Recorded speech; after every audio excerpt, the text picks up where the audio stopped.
அஸ்ஸலாமு அலைக்கும் வரஹ்மத்துல்லாஹி வபரகாத்துஹு. நீ அசந்துட்டா எல்லாம் முடிஞ்சு போச்சுன்னு நினைச்சிட்டா இத கேள். அல்லாஹ்வின் கருணை நம்ம தவற விட பெரியது. நீங்க கவலைப்பட்ட நேரத்துல கூட அவர் உங்க பக்கம் பார்த்திருக்காரு. ஒரு துவா உங்க வாழ்க்கையே மாத்திரும். அவர் சொல்லுறார், என்ன அழை, நான் உனக்கு பதில் தர்றேன்.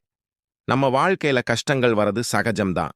சில நேரம் நம்ம செஞ்ச தவறுகளால மனசு ரொம்ப பாரமா இருக்கும். இனிமே எல்லாம் அவ்வளவுதான், நமக்கு விடிவே கிடையாதுன்னு தோணும். ஆனா ஒன்னு மட்டும் ஞாபகம் வச்சுக்கோங்க, நம்ம தவறுகளை விட அல்லாஹ்வின் கருணை ரொம்ப பெரியது.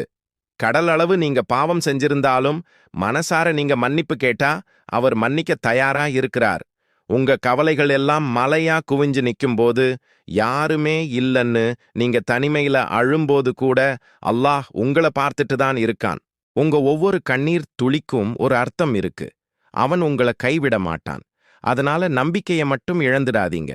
கவலைகள் சூழ்ந்திருக்கும் போது 2 கைகளையும் ஏந்தி அல்லாஹ் கிட்ட கேளுங்க. உங்க மனசுல இருக்கிற பாரத்தை எல்லாம் இறக்கி வைங்க. உங்களுக்காக கதவுகள் திறக்கும். ஒரு துவா போதும், உங்க வாழ்க்கையே தலைகீழா மாறிடும். ஏன்னா அவன் நம்மள படைச்சவன். அவனுக்கு தெரியும் நமக்கு எது தேவைன்னு. அல்லாஹ்வின் கருணை எல்லையற்றது. நன்றி.